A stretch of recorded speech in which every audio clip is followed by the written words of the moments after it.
My father threw me out when I was a teen for a lie my stepmom told. Now he wants my house for my sister, but what I revealed left them speechless. I'm 31, male, working as a real estate developer now, but this whole thing started back when I was 15. My real mom died from cancer when I was 4. When I turned 7, dad, 42 male at the time, married this woman. I'll call Beth, 35, female, because that's her real name. Lol. She seemed nice at first. Did that whole trying too hard stepmom thing, but everything changed after she had my half sister Jenny when I was a kid. Dad was always super harsh with me, like way over the top strict. Nothing I ever did was enough for him. I still remember getting a B plus on this really hard chemistry test, and instead of being happy, he just looked at me and went, "Why isn't this an A?" Made the basketball team. He'd be like, "Why aren't you starting?" That kind of stuff all the time. But with Jenny, totally different story. She could literally fail a test and they'd be like, "Oh, honey, it's okay. You tried your best." Beth made sure Jenny was treated like some kind of princess. While I was just there, the guy who kept messing everything up. Looking back now, I'm pretty sure I had ADHD or something that never got diagnosed. Like I couldn't sit still in class, had trouble focusing, that kind of stuff. But instead of trying to figure out what was wrong, Dad would just scream at me. His favorite thing to say was, "Why can't you just be normal like your sister?" While Beth stood there nodding along like I was some kind of problem that needed fixing. Dad worked these crazy long hours at his construction company, so he wasn't home much. That's when Beth would really show who she was. She'd forget to make enough food for dinner, so I'd have to make myself a sandwich, or she'd wash my clothes wrong on purpose so they'd shrink or get ruined. Little stuff that I couldn't really prove. You get what I mean? If I tried telling Dad, he'd just say I was making trouble again, because that's what Beth had him believing. The worst part was all the mind games she played. She'd move my stuff around, then tell Dad I was being messy or something would get broken. And somehow, it was always my fault. Dad believed every word because why would Beth lie about that? She had him completely wrapped around her finger. Then came that day that changed everything. I was walking home from school, taking my usual shortcut through Wilson Park. That's when I saw Beth with this guy by the old gazebo. At first, I thought maybe it was just some friend or whatever, but then I saw them kissing. And not just a quick kiss either, if you know what I mean.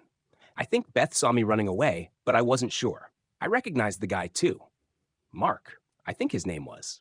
He used to come to our house sometimes for these charity meetings. Beth was supposedly running. Real buff dude, always wearing fancy suits. Looked like he lived at the gym. I had no clue what to do. Tell Dad. Yeah. Right? Like he'd believe me. Beth had spent years making sure Dad thought I was just some troublemaker. Plus, Jenny was 8 at the time. And Dad was obsessed with her. He'd probably think I was just jealous or trying to cause problems. So, I kept my mouth shut. Tried to forget what I saw. But then I started noticing stuff I couldn't unsee. Like how Jenny's hair was this weird reddish-brown color that nobody else in the family had. Dad never noticed because he was always distracted. One night, I got up to get some water and overheard Beth on the phone. I was about to walk into the kitchen, but the second I heard her tone, I stopped. She was whispering, but I caught enough to make my stomach drop. "You don't understand, Mark. He's starting to notice." I had no idea who she was talking about at first, but then she said it. "He thinks she's his, but we both know the truth." I felt like the air got sucked out of the room. I knew exactly who she meant. Jenny. My dad wasn't her father. Mark was. I must have made some noise because Beth suddenly went quiet. Then she called out, "All fake sweetness. Honey, you shouldn't be up this late." I bolted back to my room before she could see me. My heart was pounding so hard, I thought I'd be sick. I didn't have proof, but I knew now. I knew the truth. And I knew Beth would do anything to keep me from telling Dad. Beth must have figured out I knew something, though. She started watching me like crazy, especially around Jenny. I couldn't even walk past Jenny's room without Beth appearing out of nowhere, asking what I was doing. She started telling Dad I was acting weird around Jenny. Now I get it. She was building up to something, making Dad suspicious of me. I remember this one time I was just helping Jenny with her multiplication tables, basic math stuff. You know? Beth came in and practically yanked Jenny away, saying she'd help instead, then told Dad I was getting too close to Jenny. The way she said it, man, I can still hear her voice. Makes me feel sick thinking about it. That's how things went for like 2 weeks. Beth watching every single thing I did, whispering stuff to Dad when she thought I couldn't hear. Dad started giving me these weird looks at dinner. I tried staying out of the house as much as I could, but that just made everything worse. Beth told Dad I was probably doing drugs or something. Plus, nobody even asked if I was okay. Nobody cared that my grades were tanking because I was so stressed out. Dad just got mad and madder at me. About 2 weeks after I saw Beth with Mark in the park, I came home from school like normal. That day, something felt weird right when I walked in. There were 2 police cars parked outside our house, and I could hear Beth crying before I even opened the door. Like that super fake crying people do when they're trying to get attention. I walk in, and there's Beth on the couch, crying her eyes out, with 2 cops sitting across from her. Dad standing in the corner looking like he's about to murder someone. Jenny's nowhere to be seen. Everyone stops talking and looks at me when I come in. One of the cops stands up and asks if we can talk. They take me to the kitchen while the other cop stays with Beth and Dad. That's when they tell me that Beth and Jenny told them I'd been touching Jenny, like, inappropriately. I couldn't even process what they were saying at first, like my brain just shut down or something. I kept saying, "What? No, that never happened," over and over, but they just kept asking these horrible questions. Where did you touch her? How many times did you threaten her to keep quiet? I felt like I was going to throw up. I could hear Beth in the other room still doing that fake crying thing, saying stuff like, "I should have known. I saw the signs." Dad wasn't saying anything, just standing there with his fists clenched. The cops asked if I wanted to make a statement. I told them Beth was lying, that she was trying to get rid of me because I saw her cheating on Dad. Big mistake. They didn't believe me. Dad completely lost it when he heard me say that. Started screaming about how I was trying to ruin his marriage because I was jealous of Jenny. Called me every name you can think of. Said I was sick in the head and needed help. The cops couldn't find any actual evidence, obviously, since nothing ever happened.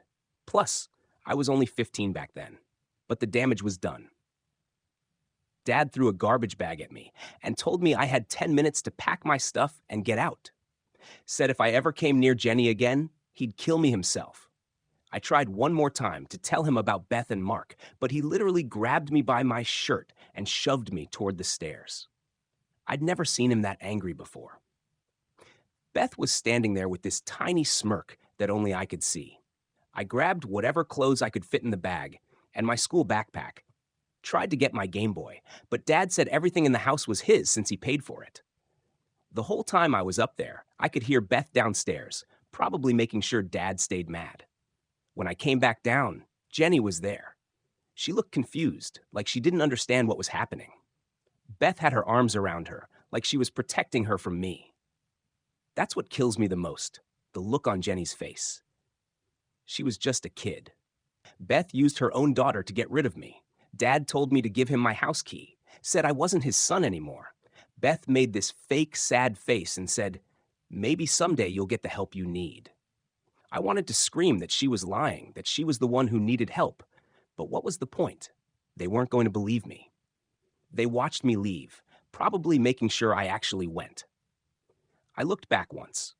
Dad was holding Jenny, and Beth was still doing that fake crying thing. The last thing I heard was Dad telling Jenny she was safe now. I walked around for hours that night, had like $40 in my wallet, and no idea what to do. Couldn't go to any of my friends' houses because Beth had already told all their parents I was some kind of predator. She'd planned this whole thing perfectly. Found this abandoned building where some homeless guys stayed. They let me crash there that first night. That's where I lived for the next few months. Couldn't go to school anymore, obviously. Couldn't get a real job because I was only 15. Did some stuff I'm not proud of just to eat. The worst part, Beth made sure everyone in town heard her version of the story. I couldn't go anywhere without people giving me these looks. Lost all my friends. Even teachers who used to like me wouldn't talk to me anymore. My whole life was just gone. That's why I had to leave town eventually. I ended up spending about 6 months in that abandoned building I mentioned.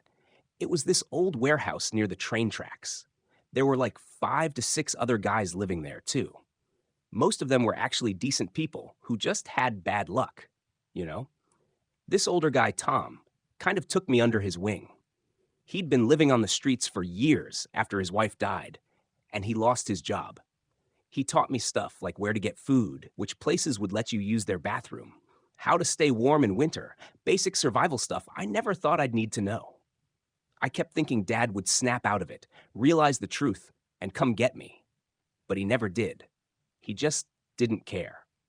I tried getting jobs, but nobody would hire me. Beth had made sure everyone in our small town knew her version of what happened. Even McDonald's turned me down. I was that guy everyone whispered about at the grocery store. Parents would literally pull their kids away if they saw me coming. Started doing some sketchy stuff to get by. Nothing violent, but yeah, not proud of that time in my life. Tom kept telling me I needed to leave town, start fresh somewhere else. But I was scared, you know. I was just a kid, really. Where was I supposed to go then? One night, these cops showed up at the warehouse. Someone had reported us for trespassing. They gave us 10 minutes to clear out. I lost most of my stuff that night. What little I had left. Anyway, Tom and I walked to the next town over. Took us all night. We ended up at this truck stop diner. I was counting my money. Had like $27 left when Tom tells me he's got a cousin in the city who might be able to help. Said his cousin manages some restaurants and owes him a favor. The city was like 200 meters away, but what else was I going to do? Tom gave me his cousin's address and the last $40 he had. Told me to get out while I still could. Said he was too old to start over, but I still had a chance. Never saw Tom again after that. Sometimes I wonder what happened to him. I took a Greyhound to the city. Spent my first week sleeping in the bus station. Finally found Tom's cousin Dave. He was nothing like what I expected. Real clean-cut guy. Managed like 3 different restaurants. He gave me a job washing dishes at this fancy Italian place. The first few months were rough. Was sleeping in the restaurant storage room. Dave let me crash there after hours. Saved every penny I could. Finally got enough to rent this tiny room in a really bad part of town. But hey, it was mine. Started learning everything I could about the restaurant business. Moved up from dishes to prep cook, then line cook. The head chef noticed I was good with numbers and started teaching me about food costs, inventory, stuff like that. The restaurant had this regular customer, Amy. She'd come in with her mom like twice a week, always sat in my section after I became a waiter. She was in college studying business or something. We'd talk whenever it wasn't too busy. She was the first person in years who didn't look at me like I was garbage.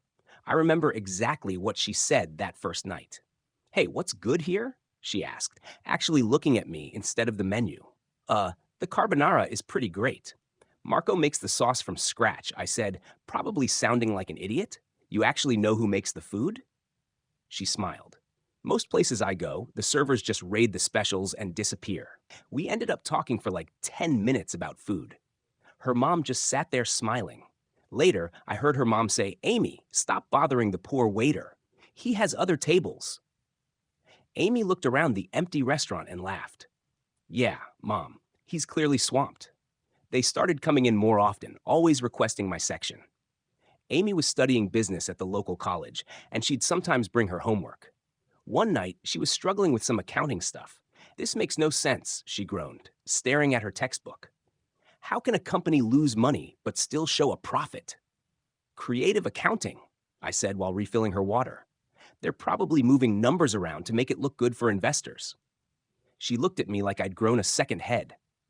"How do you know about corporate accounting?" Truth was, I'd been reading business books at the library. Wanted to understand how restaurants worked. Maybe open my own someday.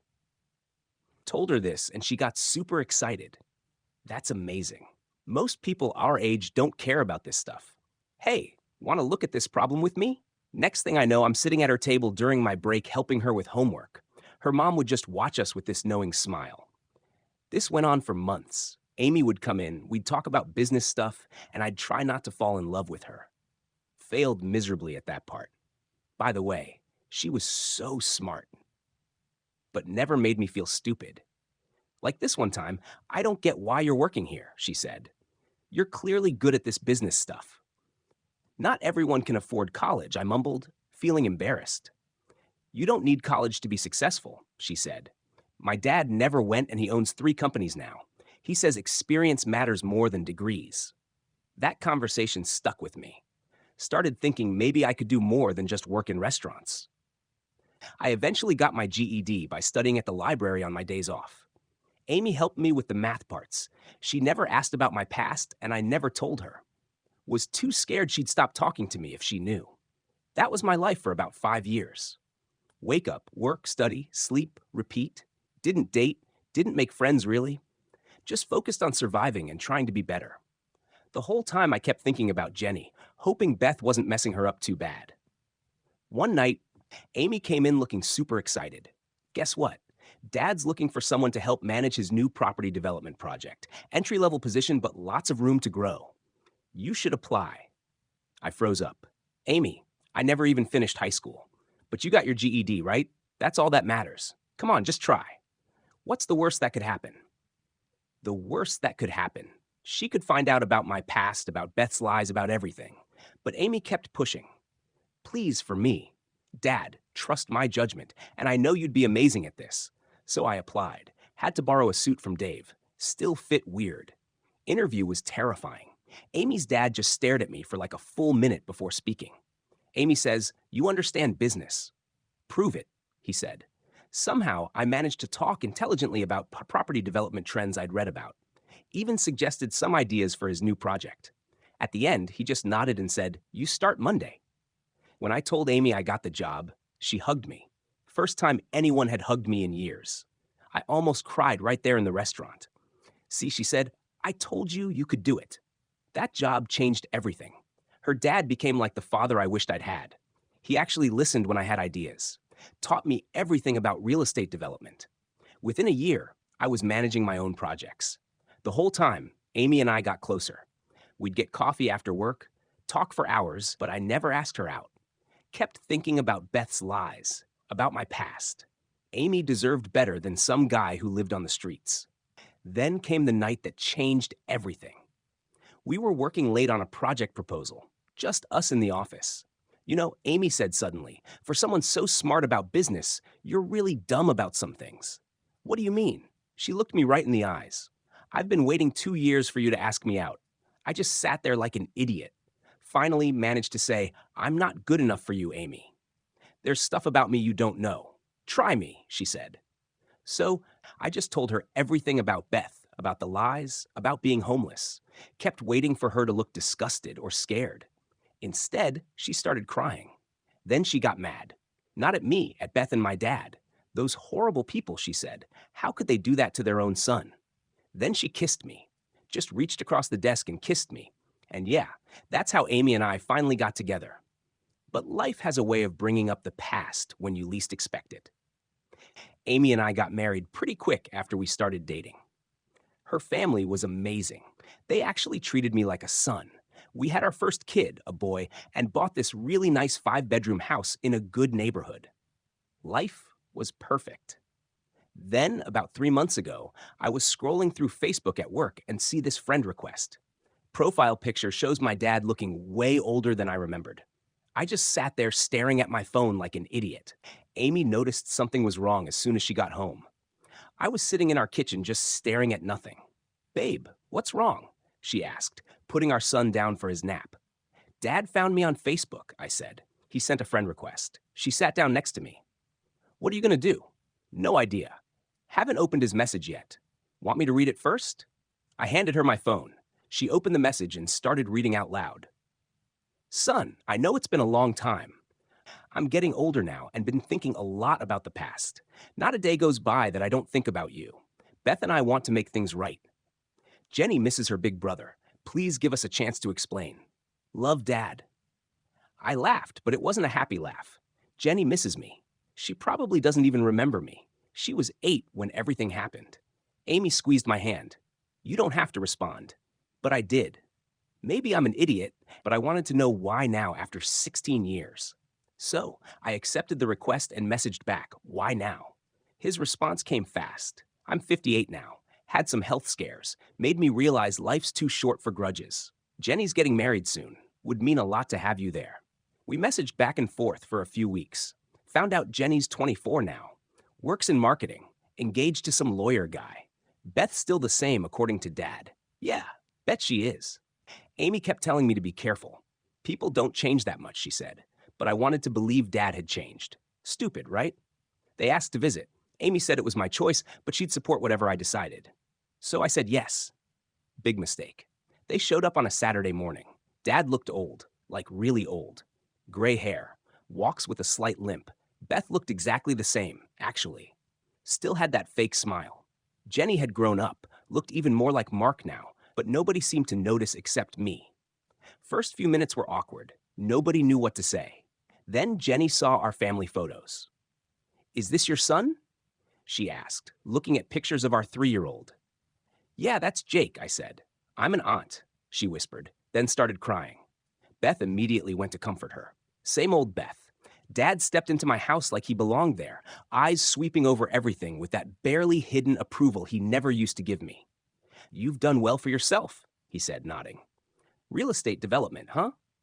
Never would have guessed.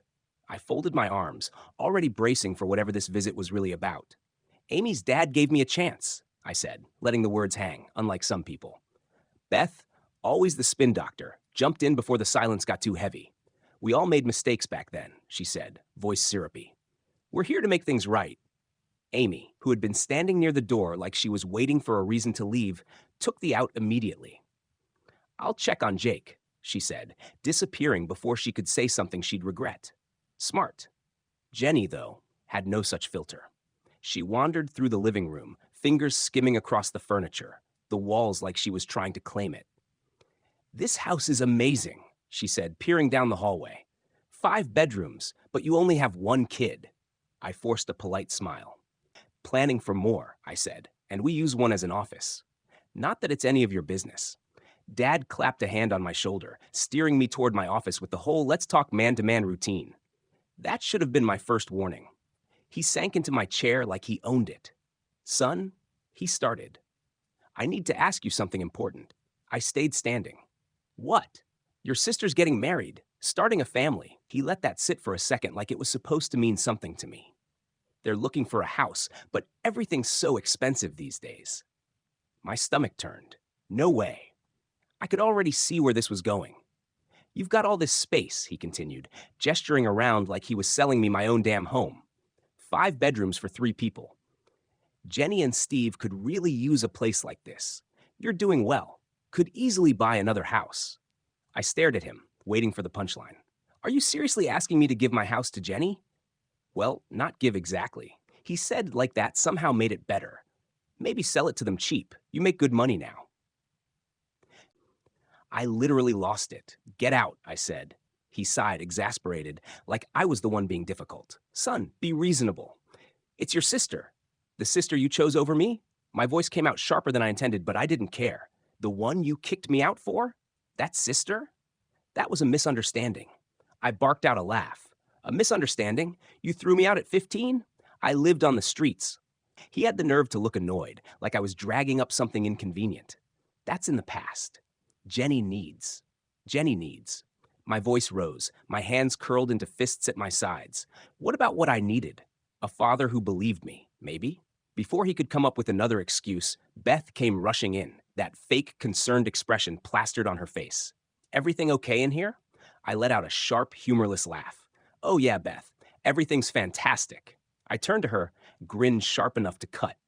Dad's just asking me to give my house to your daughter. You know, the one who isn't even his. The room went dead silent. Beth's face drained of color. Dad froze. Jenny came in looking confused, probably trying to figure out if she'd heard me right. And just like that, the whole game changed. I didn't stick around to watch the fallout, just walked out of my office and went to find Amy and Jake. Found them in the backyard. Jake playing with his trucks while Amy watched him. One look at my face, and she knew something had happened. She took Jake inside while everyone else was still processing what I'd said. Beth tried damage control, telling Dad I was lying, that I was just trying to hurt them like I always did. Classic Beth move, but Dad wasn't buying it this time. Maybe because Jenny was standing right there, looking exactly like Mark, or maybe he'd had doubts all along. He demanded a DNA test right there. Jenny started crying, not the fake kind like her mom, but real confused tears. She kept asking what was going on, why everyone was yelling. Beth grabbed her and practically dragged her out of our house, saying I was just causing trouble again, trying to ruin their lives because I was jealous. Dad stayed behind. He didn't say anything for a long time, just sat in our living room staring at nothing. Then he asked me how I knew. So I told him everything about seeing Beth with Mark in the park when I was 15, about how Jenny looked just like him, about how Beth framed me when she realized I might tell someone. He didn't believe me at first, kept saying I was wrong, that Beth would never do that, but I could see the doubt eating at him. All those little things that never made sense were suddenly clicking into place. Jenny's reddish-brown hair that neither of them had. Her facial features that didn't match anyone in the family. Beth's constant need to keep me away from Jenny. The next week was crazy. Dad actually got that DNA test done. Came to my office when he got the results. Didn't even wait to get home. Just walked in, sat down, and broke down crying. Test showed zero chance he was Jenny's father. Everything he thought he knew about his life for the last 24 years was a lie. I should have felt satisfied, maybe even happy. This was proof that I'd been telling the truth all along. But watching my dad cry in my office just made me feel empty. This man who'd always seemed so strong, who terrified me as a kid, looked completely broken. He asked about Mark. Did I know where he was? What he did? I told him what little I knew. Mark used to hang around the homeless spots sometimes, usually messed up on something. Haven't seen him in years, though. No idea if he's even still alive. Dad walked out of my office looking like he'd aged 2 decades in 10 minutes. But he wasn't defeated. He was furious. I figured that was the end of it. Let them deal with their own mess. Not my problem anymore. Then Amy called me at work the next day. Turned out Dad had gone home and lost it. Beth tried to spin it like always. Said the test had to be wrong, that the lab made a mistake. But for the first time, Dad wasn't buying it. Decades of manipulation and lies came crashing down all at once. And he snapped. He didn't just yell. He hurt her bad. She's in the hospital now. 3 fractured vertebrae. Doctors say she'll probably need pain meds for the rest of her life. Jenny was the one who called the cops. Dad got arrested right there in their living room. They're talking 3 to 5 years since he's got a clean record, and his age might work in his favor. But Beth's family is pushing for the maximum sentence. And Jenny, her whole world just collapsed overnight. The wedding's off. Turns out her fancy lawyer fiancé wasn't interested in inheriting this level of baggage. Now she's been blowing up my phone, begging me to help her find her real dad. Amy keeps telling me to block them all, to walk away and be done with it. And she's probably right. But part of me can't. Not for Beth, not for Dad, but for Jenny. She didn't ask for any of this. Everything she thought was true about her life just turned into a lie. Then today, I heard Beth's already hooked on the pain meds. Her family checked her into rehab. Jenny's staying with her aunt, refuses to even speak to Beth. Dad's looking at real prison time. Their perfect little family gone just like that. And the weirdest part? I don't feel good about any of it. I thought proving I was telling the truth would feel satisfying, that I'd finally feel some kind of justice. But it just feels empty, like watching a house burn down long after there's anything left inside to save. But at that time, I was just focusing on my family. Amy was pregnant again, a girl this time, and those extra bedrooms were finally going to good use, just not in the way Dad and Beth expected. Funny how life works out sometimes. However, after 2 months, everything went down. Things have gotten even more complicated. Dad's trial was last month. I didn't go. My lawyer advised against it. Plus, I honestly didn't want to see any of them. Found out through Jenny that he got 3 years. Could have been worse, but the judge took his age and clean record into account. Still at 58, 3 years is a long time. Beth's still in rehab. Turns out she'd been taking pain pills way before Dad put her in the hospital. Her sister told Jenny that Beth's been using them for years. Just hit it really well. Makes sense now why she was always so paranoid and making up crazy stuff. She's looking at like at least 6 more months of treatment. Jenny's been well. She's not doing great. She went looking for Mark on her own, asking around at homeless shelters and stuff. Finally found someone who knew him. Turns out he died 2 years ago from an overdose behind some convenience store. Jenny completely broke down when she found out. She keeps texting me these long messages at like 3 in the morning, talking about how her whole life feels like a lie. Says she can't even look in the mirror anymore because all she sees is Mark's face. I feel bad for her. But Amy says I need to keep my distance. She's right. Every time I respond to Jenny, she gets more attached, starts asking more questions about the past. The weirdest part, Jenny's ex-fiance tried reaching out to me. Wanted to know if the crazy ran in the family because he's worried about having kids with her. Told him to get lost. Yeah, Jenny's going through stuff, but she doesn't deserve that kind of judgment. Found out Beth's been telling people I made up the whole thing about Mark to get revenge. Even with the DNA test proving Jenny isn't Dad's kid, she's still trying to make me look like the bad guy. Some of our old neighbors actually believe her. Small town people love drama, I guess. Amy's pregnancy is going well. We're having a girl. Sometimes I look at my son playing and think about Jenny at that age. Makes me wonder if things would have been different if Dad had noticed the signs earlier, or if I'd told someone else about seeing Beth with Mark. But you can't change the past, right? The house feels different now, like all that negative energy from when they visited is finally gone. We're turning Jenny's future room, the one Dad wanted us to give her, into a nursery for the baby. Amy's got it all planned out. Pink and gray theme, little stars on the ceiling. I still think about Tom sometimes. That homeless guy who helped me when I first got kicked out. Wish I could tell him how things turned out. Show him I made something of myself, like he said I could. Hope he's okay wherever he is. Been getting messages from Dad's side of the family. Some supporting him. Some mad at him for what he did to Beth. None of them ever cared where I was all those years I was homeless. Funny how family works sometimes. That's pretty much where things are at now. Not sure there's much more to tell. Life goes on, you know. But to everyone who's been following this story and sending support, thanks. Writing all this out helped more than I thought it would. Special thanks to the person who suggested therapy. You were right. Jenny messaged me one last time yesterday. Said she's moving out of state, starting fresh somewhere new. Asked if we could stay in touch. Told her maybe someday, but not now. Need to focus on my own family for a while. That's it, I guess.